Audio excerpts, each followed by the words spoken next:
भाई मोदी और योगी को मुसलमानों से दिक्कत क्या है शहजाद पूनावाला?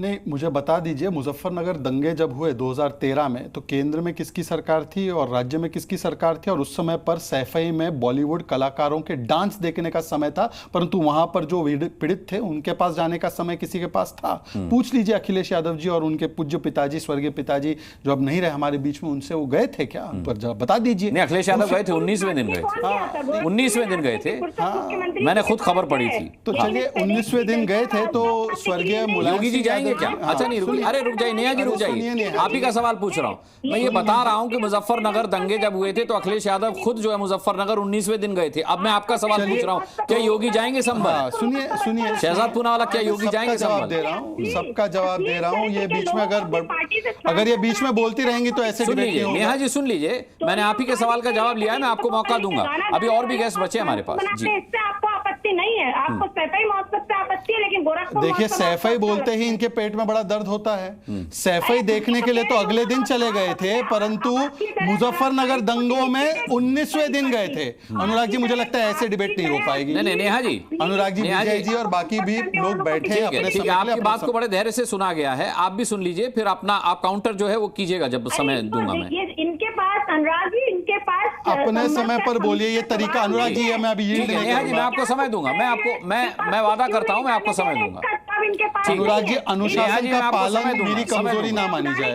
नहीं, ऐसे अनुराग जी, अनुशासन का नहीं होगा। एक एक करके या तो आप ले लीजिए और मामला आगे आप अपनी आपत्ति दर्ज कराइएगा, मैं आपको प्रॉपर समय दूंगा। शहजाद जवाब दीजिए। अब मैं बोलना चाहता हूं कि देखिए, इन्होंने कहा कि सौहार्द बिगाड़ने का काम, तो मुझे बता दीजिए कि जब एक सलमान, मुफ्ती सलमान बोलता है कि गजवाए हिंद चाहिए और उसको मिलने के लिए अबू आजमी जाते हैं, वोट जिहाद की बात नौमानी करता है, उसको अबू आजमी समर्थन देते हैं महाराष्ट्र के चुनाव में, ये तो सौहार्द बढ़ाने की बात होगी। जब कहा जाता है कि लोअर कोर्ट इस देश में आग लगा देंगे, ये भी सौहार्द बढ़ाने की बात होगी। रामचरितमानस को पोटेशियम साइनाइड, और रामचरितमानस जो है वो धोखा है, हिंदू धर्म धोखा है, और राम मंदिर, राम प्राण प्रतिष्ठा नाच गाना है, द्वारका में नाटक होता है, ये सब सौहार्द बढ़ाने की बात है। सनातन समाप्त, सौहार्द बढ़ाने की बात है। चल छोड़ देते, इसको आगे बढ़ते हैं। मैं इनसे पूछा था तो इन्होंने बोला पुलिस ने हत्या की। अनुराग जी, आपका शो लाखों लोग देख रहे हैं, अगले आधे घंटे के अंदर पुलिस ने हत्या की, इतना बड़ा स्टेटमेंट दिया, इसका प्रमाण दे दो। या तो ये वही लोग हैं ना जिन्होंने 2012 में मुस्लिम आतंकियों को छोड़ने की शुरुआत की, तो इलाहाबाद हाईकोर्ट ने रोक लगाते हुए कहा कि आज इनको छोड़े कल पद्मश्री देंगे क्या? ये वही लोग हैं ना? सुनिए प्लीज अनुराग जी, ये तरीका ठीक नहीं है। अनुराग जी, ठीक तरीका नहीं है कि बार बार वो डिस्टर्ब करे जा रही है, पॉइंट्स नोट कर लीजिए, बार बार डिस्टर्ब करे जा रही है। मैं जो भी बोल रहा हूं वो ऑन रिकॉर्ड है, वो फैक्चुअल बात बोल रहा हूं मैं, प्लीज डिस्टर्ब मत कीजिए।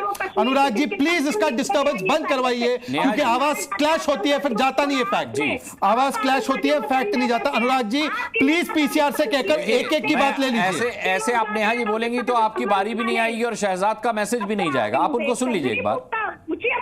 अनुराग जी, ये बहुत अन्याय है कि मैंने उनकी सारी बातें सही गलत सारी सुनी, अपने समय का इंतजार किया। अब मेरी बातें तो सुननी पड़ेगी ना, और मैं तो फैक्ट में बोल रहा हूं। सही कह रहे हैं और पेपर सारी बातें। अनुराग जी, उनका आवाज लगातार बढ़ा कर रखा जा रहा है। गलत कह रहे हैं तो अपनी बारी आने पर बोलिएगा, मैं आपको मौका दूंगा। अगर वो गलत कह रहे हैं तो उनको काउंटर कीजिएगा अपनी बारी पे। शहजाद खत्म कीजिए, मुझे बाकी मेहमानों के पास भी जाना। ये फैक्ट की बात है कि जब सिमी को सुप्रीम कोर्ट ने कन्विक्ट किया और प्रतिबंध लगाया, तो मुलायम सिंह यादव जी ने कहा कि ये बच्चे हैं, मासूम हैं। ये फैक्ट की बात है कि पीएफआई के केसेस कांग्रेस ने विड्रॉ किए। ये फैक्ट की बात है कि हुबली दंगों के मास्टरमाइंड एआईएम के लोगों के केस कांग्रेस ने वापस लिए। ये फैक्ट की बात है समाजवादी कांग्रेस और आम आदमी पार्टी ने ताहिर हुसैन जैसे दंगाइयों को बचाया। ये फैक्ट की बात है कांग्रेस ने 34 सालों तक सज्जन कुमार, जगदीश टाइटल जैसे लोगों को बचाया। ये फैक्ट की बात है हाशिमपुरा, भागलपुर, मीरठ, मलियाना, नैली, दिल्ली, जलगांव, अहमदाबाद, मुंबई, सारे जगह जहां पर मुसलमान काटे गए, सिख काटे गए, उनके दंगाइयों को बचाने का काम इंडिया अलायंस के नेताओं ने किया। ये फैक्ट की बात है, सुन लीजिए, बीच में मत बोलिए, बीच में मत टोकिए। ये फैक्ट की बात है कि जब यूपी एटीएस ने अलकायदा के आतंकियों को पकड़ा तो यूपी एटीएस पर अखिलेश यादव ने सवाल खड़े किए। ये फैक्ट की बात है कि उत्तर प्रदेश में 2012 में आतंकियों को छोड़ने की पैरवी की और हाई कोर्ट ने रोक लगाई। तो अनुराग जी, मुझे लगता है कि पुलिस पर कौन लगातार सवाल उठाता है बिना तथ्य प्रमाण, ये साफ है। नेहा जी मैं आऊंगा। जुबैर मेमन के पास चलते हैं। जुबैर मेमन, देखिए इनकी आदत है कि हर बार ये लोग जो है अतिक्रमण के ही पक्षधर हैं। नेहा जी आपके पास आऊंगा। जुबैर मेमन है हमारे साथ, प्रेसिडेंट है महाराष्ट्र मुस्लिम कॉन्फ्रेंस के, एमएमसी के। ठीक है जुबैर मेमन साहब, अभी समाजवादी पार्टी की प्रवक्ता नेहा यादव जी ने आरोप लगाया कि राम मंदिर का मुद्दा खत्म हो गया, तो अब योगी और मोदी के पास हिंदू मुस्लिम के अलावा कुछ बचा नहीं, इसलिए जो है मुसलमानों से उन्हें दिक्कत है। भाई महाराष्ट्र में तो सारे मुसलमान एक हो गए, सब मुस्लिम संगठनों ने चिट्ठियां लिखी थी, बाकायदा फतवे दिए गए थे कि सारे मुस्लिम मिलकर के बीजेपी के खिलाफ वोट करें, लेकिन काम हुआ नहीं। तो जब आपके वोट से वहां काम नहीं बिगड़ा तो यूपी में क्यों डरेंगे योगी और मोदी आपसे? आपको लगता नहीं कि ये आरोप गलत है, बेबुनियाद है? छोटा सा करेक्शन है सर जी। कोई भी फतवा किसी भी पार्टी के अगेंस्ट में इंडिया के किसी भी इलेक्शन में आज तक आया नहीं। छोटा सा करेक्शन है, फतवा वर्ड यूज मत करिए, अगर है तो उसको आप शो कर दीजिए। सेकंड थिंग, ये बात आपने बिल्कुल सही कही, चाहे महाराष्ट्र हो चाहे देश भर में कहीं भी मुसलमान हो, माइनॉरिटी हो, मुस्लिम हो, क्रिश्चियन हो, बुद्धिस्ट हो, वो पूरी तरीके से भाजपा के विरोध में वोटिंग करते रहेंगे और आने वाले वक्त में भी आप देखेंगे कि हम उनके खिलाफ भी रहेंगे, क्योंकि उनका जो एजेंडा है कि मुस्लिम पॉलिटिकल लीडरशिप खत्म करना, मुस्लिम हुकूक खत्म करना, मुस्लिम के वोट्स खत्म करना, मुस्लिम को दिए गए राइट्स खत्म करना और किसी तरीके से मुसलमान को प्रताड़ित करके हिंदुओं को एक करना, और ये एजेंडे में वो पूरी तरीके से नाकाम हुए हैं और आने वाले वक्त में भी नाकाम होंगे।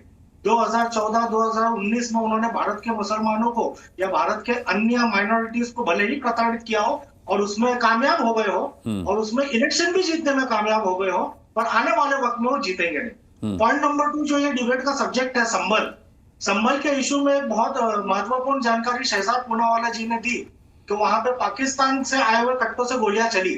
ये तो फैक्ट क्लियर है कि वहां पे पुलिस द्वारा भी गोलियां चलाई गई। अब ये देखना है कि जो गोली उन नामासूम बच्चों को लगी और वो शहीद हो गए, मर गए और किसी तरीके से जान हानि वहां पे हुई है। 4 नौजवानों की मौत हो चुकी है, जो बेहद दुखद है और निषेधार्ह है।